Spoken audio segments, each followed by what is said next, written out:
This is KHPR, the voice of darkness for the intrepid travelers of the left-hand path. I'm Magister Robert Adams, your host. We'll be accompanying you on your journey.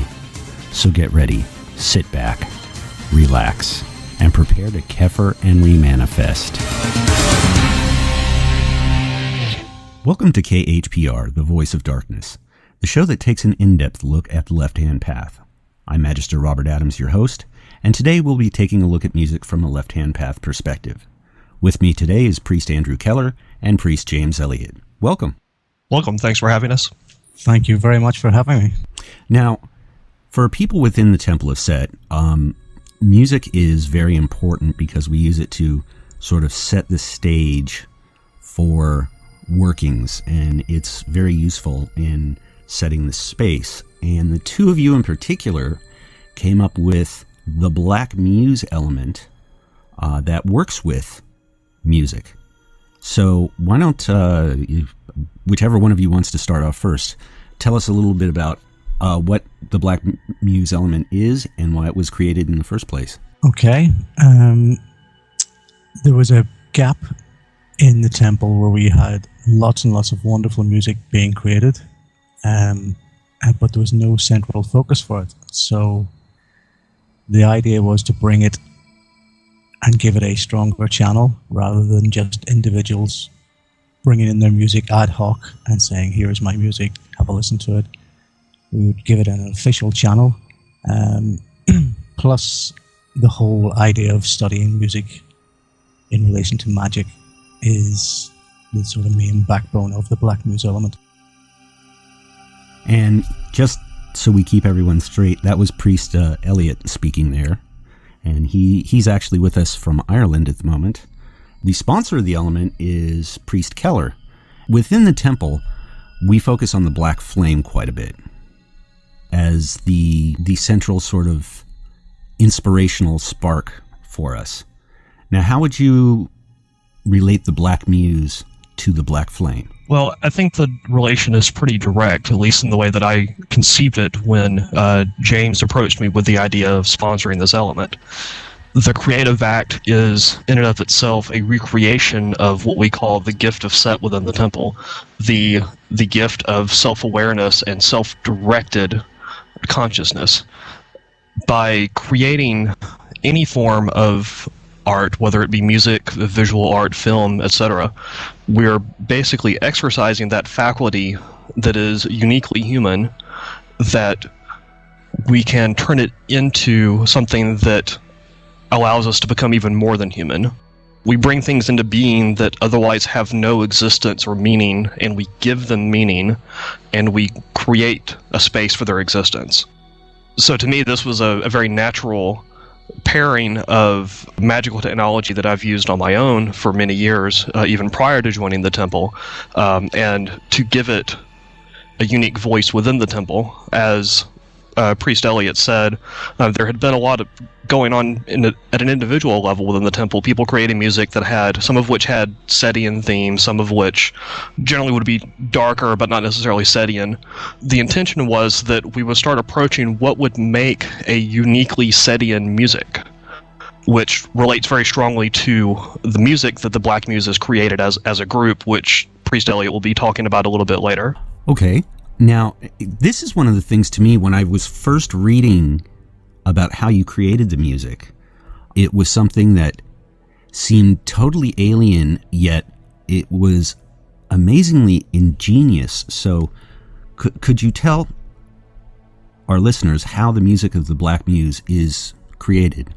The music of Black Muse originated from, again, trying to get this central focus, trying to give a central channel for members of the temple who were musicians but lived in various parts of the world. And we have this wonderful technology now, the internet, etc., and we can now create music together. So I originally set it up as a trial to see if it could be done, and I thought we need to give certain parameters because we just can't ask for people to submit music in various whatever keys they like, etc., and time signatures. So we gave them a basic set of guidelines and a theme, which was just the title of the piece.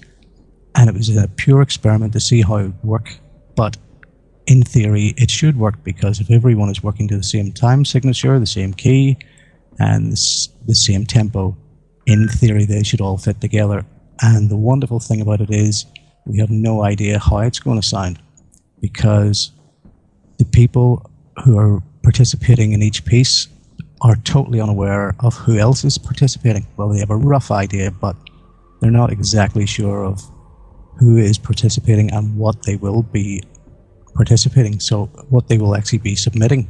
So I could be getting drum parts, I could be getting vocal parts, guitar parts, whatever, and they all come to me, and I have to make sense of the madness, which is immense fun. In a way, you have to bring order out of the chaos. Absolutely. And again, it is total chaos. In their original forms, they're quite hilarious, because I get all sorts of little music samples sent to me, and I've got to somehow put this together. But again, that's the fun of it. The whole idea, it's quite reminiscent of an old game that surrealist writers used to play back in the early part of the 1900s, called Exquisite Corpse. And what they would do is one member would write a paragraph. He would fold over the sheet of paper just to reveal, leaving open the last line of his paragraph, and give it to the next person, who would have to then continue on from his last line. And he would write a paragraph, and it would pass right around the room, and the person at the end would read this madness out. And of course it would end up with surreal Monty Python-esque writing, but however, very, very interesting. So the music of Black Muse is quite similar to that, but because we have set parameters like key signatures, etc., it does tend to come together in some beautiful shape. Yeah, one of the things I remember seeing online that really surprised me was it was a piece you were doing for the OV, which is the Order of the Vampire, and you said the key is C minor, 120 beats per minute, and 3/4 time signature.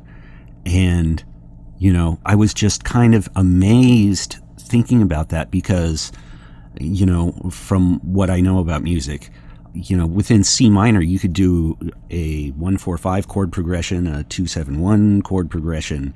And I'm like thinking, what if someone does one chord progression and, you know, someone else is doing another chord progression? How are you going to make that all work together? And in the end, what came out of that was really amazing. And I think actually at the end of the show, I think we should finish the show with that piece. That would be very nice. Priest Keller is actually leading the next one, which we're writing for the Conclave for our next gathering, and it should be an exciting piece. And I'm looking forward to see how it comes out from a different person rather than all being mixed by myself. So now it's opening up, and I'll really look forward to hearing Priest Keller's take on it, you know. Oh, well, one of the things is, too, that the way that people record it, I mean, you can have someone who has a professional studio recording and someone who, you know, might just have the built-in microphone on their computer that they're recording. So you have a lot of work to do to make everything sound cohesive and fit together. Although it has lent itself to some very interesting parts. The very, very first piece we did was a piece called Wall, inspired by the Berlin Wall. And a girl from America sent a part where she went out into a field and played a huge big set of bells, the carillon. Oh, yeah. Yeah, you play them small hammers and whatnot. And she recorded it on a basic, I don't really know what she recorded on, but it was something very basic. And the wind was howling and whatnot, but it added to the whole feel and mood to it. So it gave kind of a storminess feel, which, you know, absolutely added itself to set being also associated with storms. Absolutely. Now, for some people, and I know one of them we'll talk about at the end, who unfortunately couldn't be here with us, they have trouble sometimes communicating what they're trying to say in a magical standpoint. So they'll use music as a way to convey what they're trying to say. How would you combine music and magical work? both of you? Well, there are a few primary ways that I combine the two.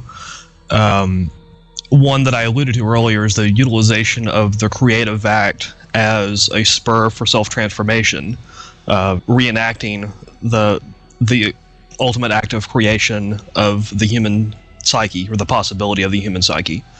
And one way that I can do this is through using music as a form of keeping a magical diary. If the music that I create is an honest, real, effective representation of my state of being at the time, then by looking at the music that I create over time, I can track that change in being over time as well. In a way, it records the essential aspects of myself at the time, whether it's what music I'm listening to, what philosophical things I'm inspired by, what turmoil there is in my life that I'm trying to resolve through magical and non-magical means, etc. Another technique that I use often that was also alluded to here as well is setting the proper psychological cues for making other magic effective. The obvious one for that is the music that you use in the background in a ritual working. But there are other things as well. There are techniques for embedding your intent as represented by music in other media also, not just music as music, but music as part of a larger work. And also a bit of technology that I'll be talking about in a little more detail in a few minutes called audio sigils. Essentially taking the technology of sigil magic as popularized by Frater UD, Peter Carroll, and so forth, drawing primarily on the work of Austin Osman Spare, but others as well, translating that into the audio realm also. Another interest of mine where music and magic intersect is in the music of the spheres. This is related somewhat to my work within the Order of Khnum in the Temple of Set.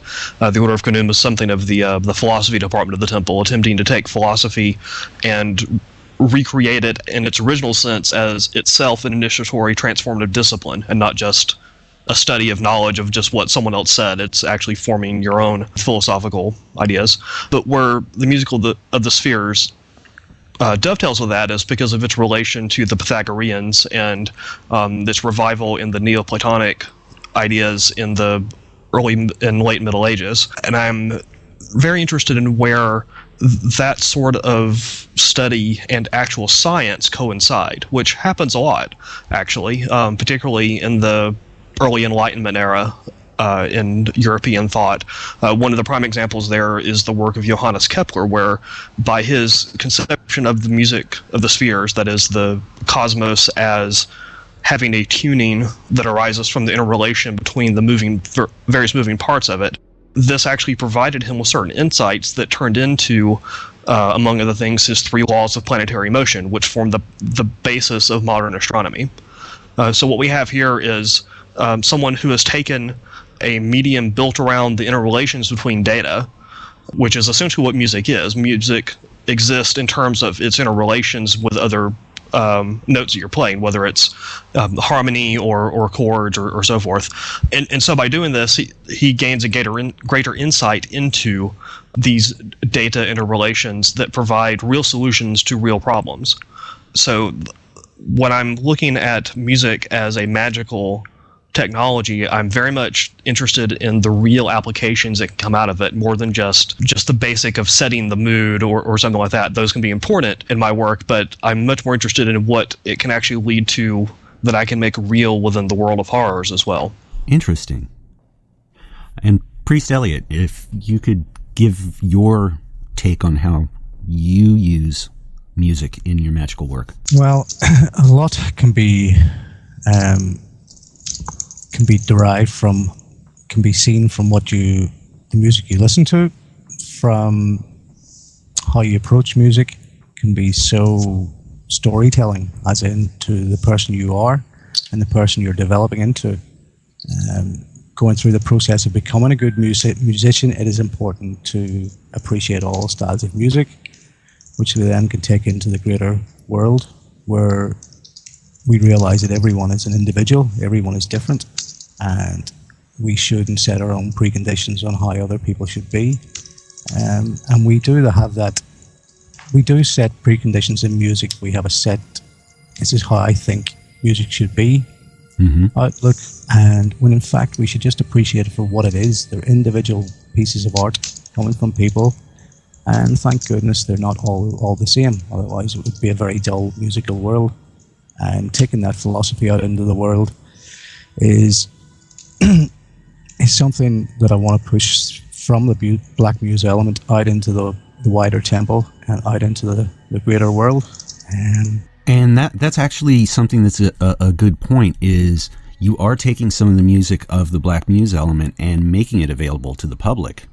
Our music is available on the usual channels like MySpace, but we also have a special place on edred.net, that's edred.net, which is Stephen Flowers.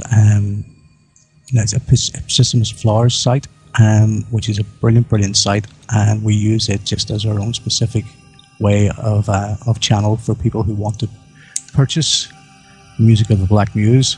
And it's a non-profit little element, and we use the music to how we would spread the black flame throughout the cosmos in many imaginative ways, and it helps us fund whatever we can for the element. Yes, among other things, we should post the link for that, as well as some of the other musical projects and technologies we're talking about here.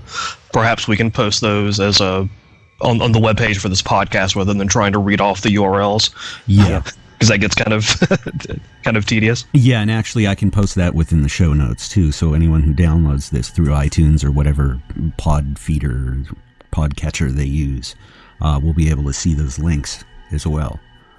Now, Priest Keller, you were talking about audio sigils. Yes. Could you go into that a little more in depth? Because I know I've read some of Spare's work and the creation of sigils on paper, but tell me how you create audio sigils. Sure. I'll share a little bit of what I recently presented in Ireland at the European Temple gathering that took place a couple of months ago.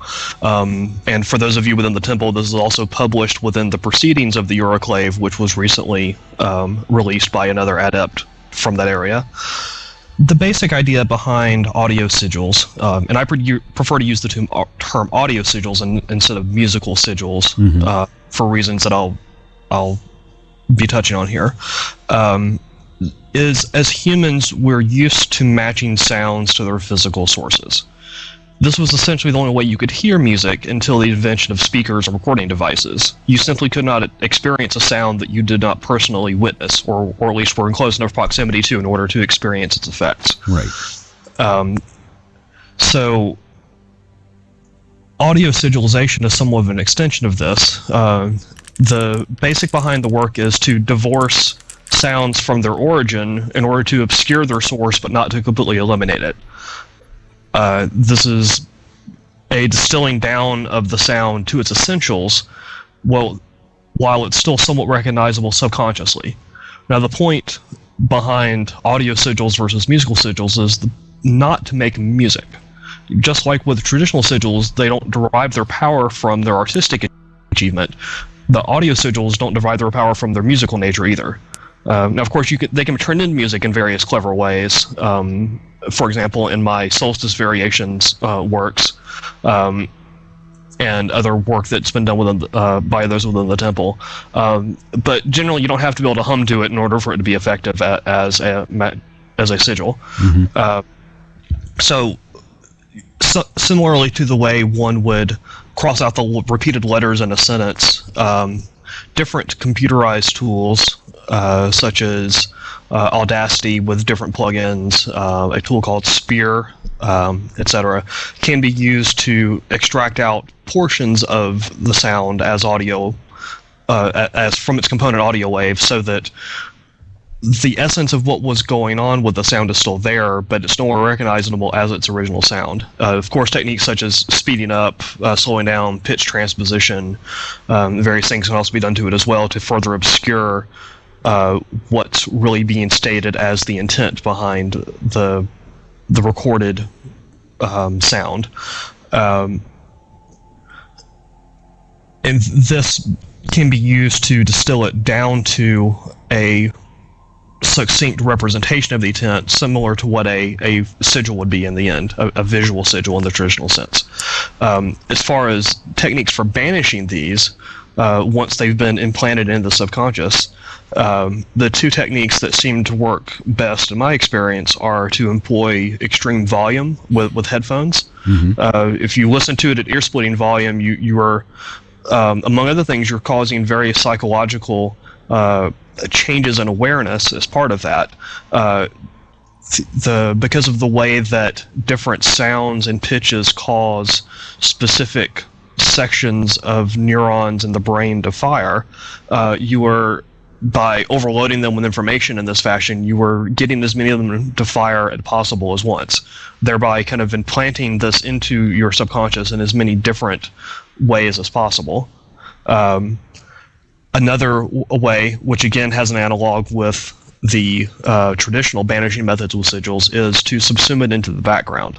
Basically, have it be part of the background music that you hear as you go about your everyday life, much as you might put a sigil on the wall next to your computer monitor that you sit by every day, so that eventually you no longer notice it, but it is still there and is still causing an effect. Putting audio in this way can also put it into the background of your awareness as you go about your everyday life, which is an effective way of enticing your subconscious mind to work on the problem at hand more effectively without the lust of result brought in from the conscious mind. Right. And I know there are people that have worked with like binaural beats that at various frequencies can enhance the theta waves of your brain or the alpha waves of your brain. And yes. So essentially that sounds kind of like what you're trying to do. Yeah, there are definitely some parallels there. One key difference is with audio sigils, there's something very specific that you're trying to implant through this method. It's not with binaural beats, there's not a specific purpose behind the binaural beat necessarily. You're essentially trying to get your brain going in a certain at a certain wavelength, which forms the basis for perhaps importing other ideas into it. Whereas the musical sigil would be, in that terminology, would be the idea itself. Binaural beats actually is a technique that I've used as part of the sigils, basically creating an audio file that contains both the binaural beat and the musical sigil itself, putting it on repeat, listening to it for a long enough time that the binaural beats begin to have their effect, and at that point you have created a more receptive state that you can import the audio sigil itself with. So that's sort of a combining of those two ideas. So I would say that they kind of dovetail, but they have slightly different purposes in the overall technology. Right. They can be used together, but they aren't the same thing. Yeah, absolutely. Okay, now, the Book of Coming Forth by Night, which is the document that was originally written during a ritual that Dr. Aquino did when he founded the Temple of Set, was used by you to... you were inspired by that to write some music to that. Tell us a little bit about that. Well, I originally did a piece derived from the Book of Coming Forth by Night in 2002, which was the 27th year since the reception of that book by Dr. Aquino. The 27th year was not an accident. This plays into the idea of Anton LaVey of what he called the working year, the cycles of 9 years. Essentially every 18 years, which is the length of a working year, a cycle comes to its completion. At the apex of that, 9 years in the middle, the cycle is at its greatest creativity and its greatest effect. So these are for magic that you wish to work in the long term. Those periods are ones that can be taken advantage of in order to maximize that effect. So since the this 27 years would have been the peak of the second working year since the founding of the Temple of Set, which corresponds to the reception of the Book of Coming Forth by Night. This seemed to be an advantageous time to embark on something like this. The basic idea behind what I called the musical sigil of the Book of Coming Forth by Night was to take the text of the book itself and apply various rules to the text to map the letters and words onto musical notes.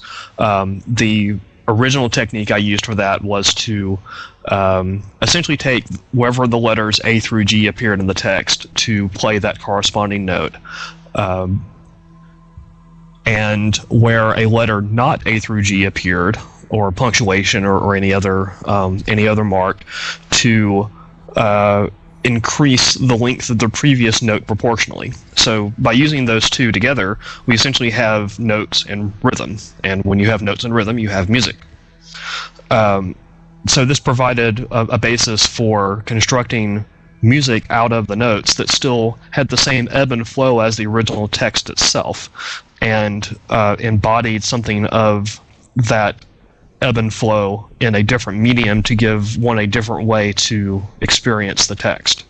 That original piece from 2002 was created as a very long-form ambient piece. It's been used by many people within the temple, I hear, as part of rituals, and even as background music for other things as well. Around this time last year, or maybe a couple years prior to that, or a couple of months prior to that, rather, I had the idea of revisiting that, given my growth as a musician and a magician over that time, and wanted to see what could be done to improve on that and to tackle it from other means as well. So I did another version of the extended version with based on the same original technology, and then decided that there were other ideas that could be mined there as well, and created a work out of this that I called the Solstice Variations. The solstice is a reference to the North Solstice, aka the summer solstice on June 21st, which was the time of year that the Book of Coming Forth by Night was transcribed by Dr. Aquino, and also corresponded to the time in Egyptian mythology where Set was said to rule the skies. So along with that original piece, an updated version of that original piece, the Solstice Variations included a non-ambient, a much shorter version of the same idea, where some more advanced rules were used for creating the music. It was no longer as simple as just using the notes A through G. There were various techniques for adding some harmonic variation to it so that it was more interesting from a musical point of view. And that created a piece that's also available online at the edred.net site for the Saturnin Sector project. That link will also be in the podcast notes as well. As well as links to all of the other music that I've referred to here. Other variations that were done along this theme, there was one that had no direct relation to the Book of Coming Forth by Night, but was merely inspired by it. There was another one that was comprised entirely of the voices of the members of the Victory Pylon of the Temple of Set, reading different sections from the Book of Coming Forth by Night. Their voices were transformed in various ways to make both musical and non-musical aspects of that particular piece, so that occasionally you can hear voices, occasionally you can pick out a word or two, occasionally you hear something that you're not sure what it is. The overall effect of that, as it was intended, was to be something along the lines of an electronic voice phenomenon, which is perhaps a topic for another podcast, but the gist of that is in recording various digital signals, different sounds can be heard which either sound reminiscent to or sound like actual human voices, even in situations where there should have been no human voice present. Right. This is a real example of how one might create such a thing, that if someone were to listen to this without knowing the real story behind its creation, might interpret it in such a way.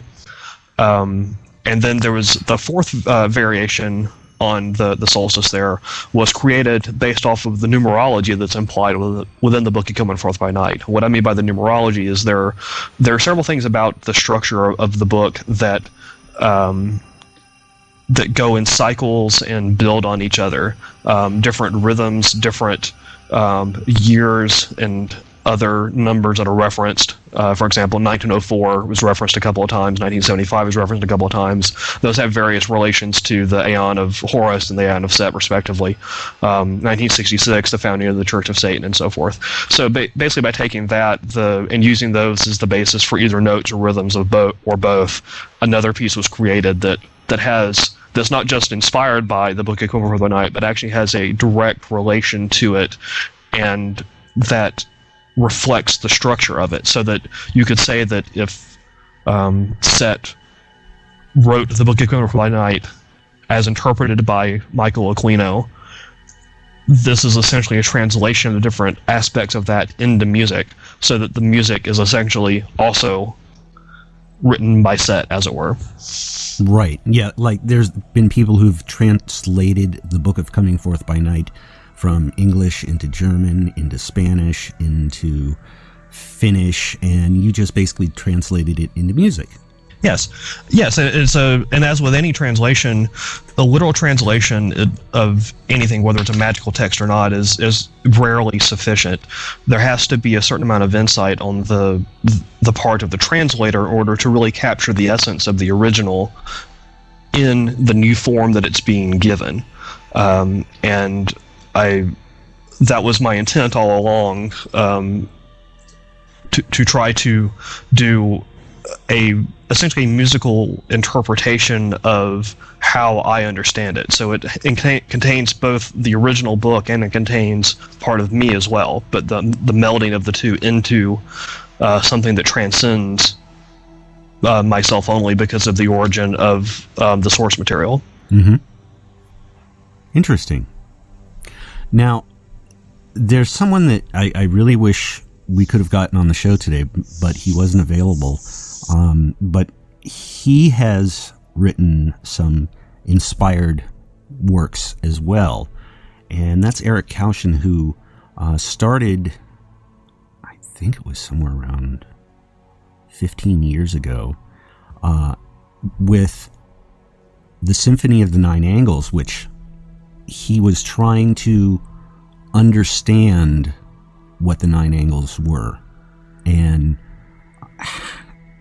because it was a very foreign concept to him, and he actually conducted a working where he basically was in his studio and he started playing music, and each of the nine angles is represented by a musical piece. Now, granted, symphonies are supposed to have only 4 movements.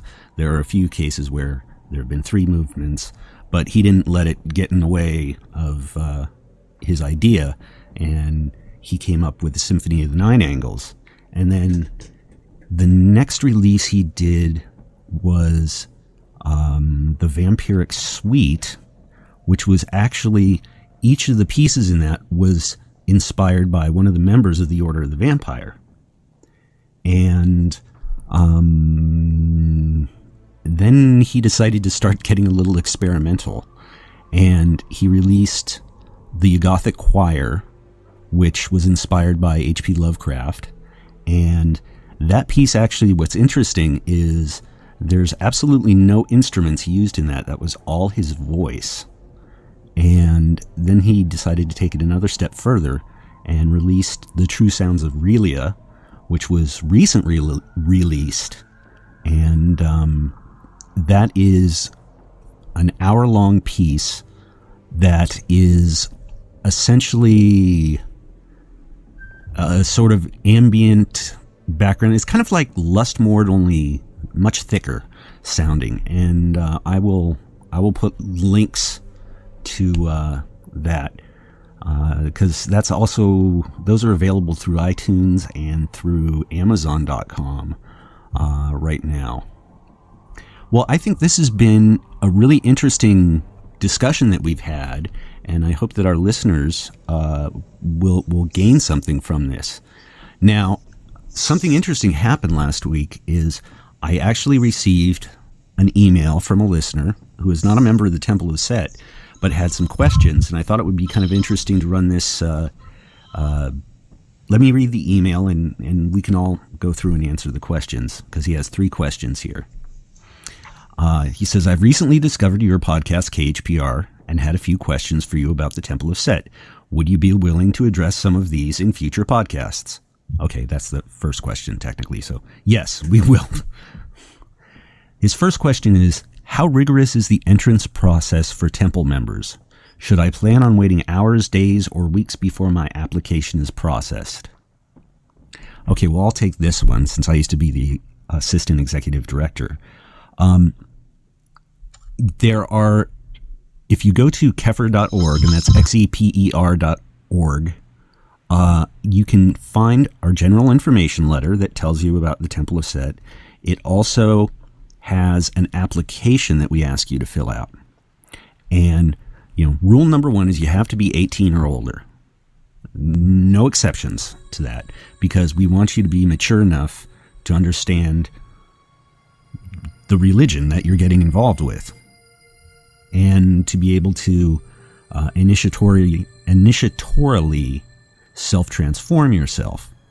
Then we're going to need your full name, your sex, your birth date, your address and phone number, and also a photocopy of your driver's license, identification card, passport, whatever, so we can associate it with who you are.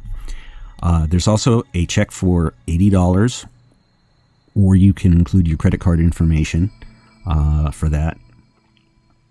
And the next step, after we receive it, our executive director, who processes these rather quickly, looks to see if there's a member of a priesthood that is living nearby to you. And if so, they will send you an email and arrange a meetup, and they will give their assessment back to the executive director as to what they think about you, as to whether or not you would fit with the Temple of Set. Oh, and one of the other things you have to send along with that is basically your background. Tell us a little bit about yourself, if you've been involved with any other magical organizations, things like that, just to give us an idea of who you are. We need something to work with. We don't let just anyone in the door. We want people here who want to bring about change to themselves. We don't want everyone in the world to be a Setian, because that would be utter chaos, actually, if that were to happen. So I hope that answers your first question. Now, the second question is, you mentioned in your last podcast that once accepted, you would have access to some sort of list of members. Can I keep my name off this list? We do have a list of members in the Temple of Set, but it is an order. It is an organization where people interact with each other, and I can't actually understand why someone would want to keep their name off the list, because we interact with each other, we learn from each other, and when we get together, we have what's known as a quickening of minds. And why would you want to exclude your name off the list for a start? But yes, there is a list, and your name will be on the list, but it's nothing sinister. It is a name. It's a list of members. For example, if someone else in your area joins the Temple of Set, we can put you in contact with them, etc., or you can contact them. And it's an active organization. As Magister Adam says, it is for people who bring about change. And within the Temple of Set, you will meet some of the most amazing individuals you'll ever meet in your life. And by keeping your name off this dreaded list, which it isn't, you're denying yourself the opportunity to speak with some fantastic people who are their expertise in various fields of magic, philosophy, and the arts, etc. It's all there for. We are a school of learning, and be part of it. Well, and one of the other things I should add is that, your personal information like phone number and address are not included. That's only available to members of the priesthood and above. Yes. Yeah. Yes. We have what we refer to as the Pool of Nehe, which is an online forum where people discuss various topics, and you can, give out your email address there. Your name obviously will be there, and we do have some set rules. We don't like people using pseudonyms there simply because of the fact that it's too hard to keep track of you. If you're recognized to the third degree and, you're not Priest Andrew Keller, but, Lord Zoth of Azeroth. It's like, oh, which one is he now? Oh, okay. It makes it easier. And, there's really no reason for you not to use your real name. And actually, the third question is probably part of the reason why he asked the second question. I'll be to the point here. I have a respectable position with a massive multinational company that I believe social association with the temple would probably hurt. What steps does the temple take to ensure my privacy is respected? Well, that's actually a very good question, and that's been one that has vexed many people that have applied to the temple, I think. And this is not the first time that I've had that question asked.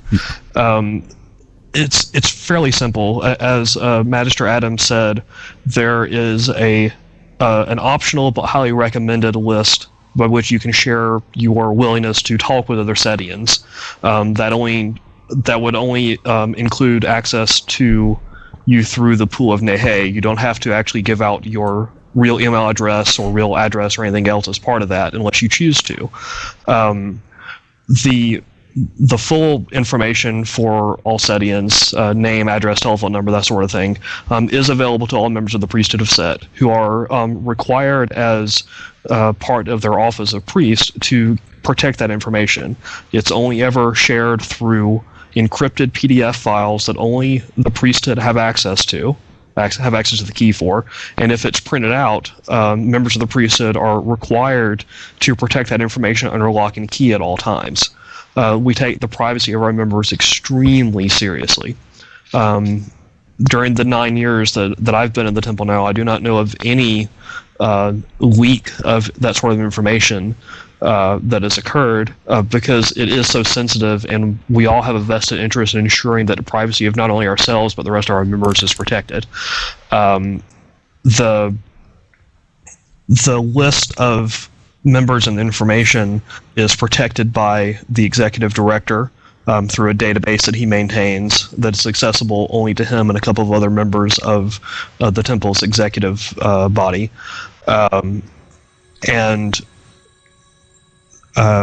Given that the temple is incorporated as a religious organization, as a 501c3 tax-exempt religious organization in terms of the laws of the United States, that we are effectively enjoying the same privilege that, for example, a Catholic priest would in terms of people associating with that priest. It's subject to the same privilege as that. Right. We do not intend to ever allow that information to be accessible outside of the temple for any reason. And we do go to great lengths to ensure that privacy is protected. And one of the things, too, is, well, people who join as a first degree, we tend to have a bit of turnover rate. As you go up in degree, you have less and less people who leave the Temple of Set. So there's sometimes people think, well, what if a member of the priesthood leaves and decides to share that information? So far, it hasn't happened. There was one case where that happened years ago, before, and this was like in the early 80s or something like that. And sometimes you find these lists online, but I mean, the funny part is they get updated every once in a while, and I'm sure Barack Obama's name will now show up as being a member of the Temple of Set. Last year, For the last few years, George Bush and his father were listed as members of the Temple of Set, and they have, Bill Gates and Steve Jobs as members, like we're some secret Illuminati or something like that. And the entire Rothschild family. Yes. It's which is one of the humorous things when we see this come out, especially considering that, with very few exceptions, everyone on that list who actually was in the temple is no longer in the temple,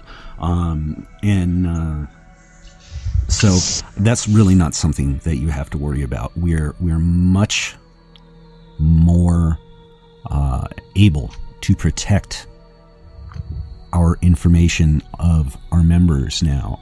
Our executive director actually uses only a secure form to transmit the password to access the members list, and that's usually by telephone. So you'd have to have his phone tapped, or as so many of us like to use Skype, and Skype is fully encrypted, and no one has yet been able to break that. He can also transfer it to you through Skype. So, you're very safe at this point. Well, I think, as I had mentioned earlier, I would like to share some of the Black Muse Element music, and I would like to thank you, Priest Keller and Priest Elliott, for being on the show. Thank you. Yes, thank you very much for inviting us to partake in this. And now the piece is called "The Blood is the Life," and this was written for the Order of the Vampire, and I think when you listen to it, you will really get the feeling of the vampiric essence, basically. So thank you for listening to this show, and we will be back again soon.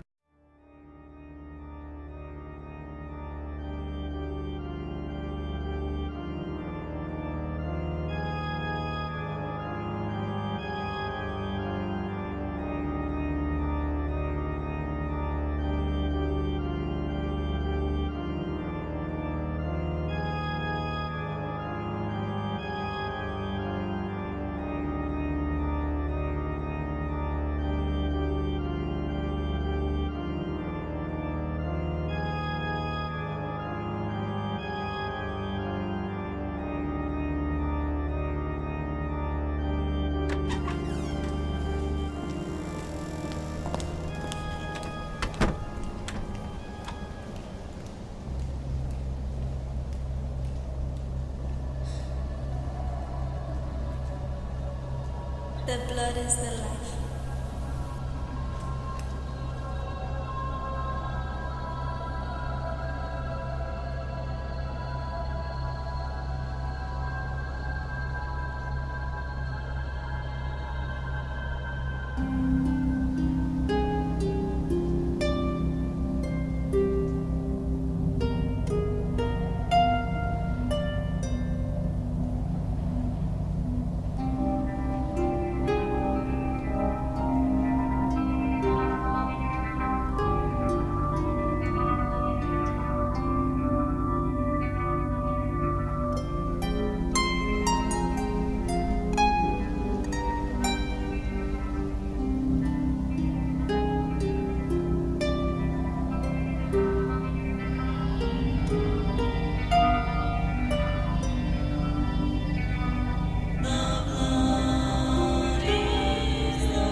You've been listening to KHPR, the Voice of Darkness. If you have any questions or comments, you can email them to us at khpr@kefir.org. Thank you for listening, and we hope that we've been able to bring about some change for you.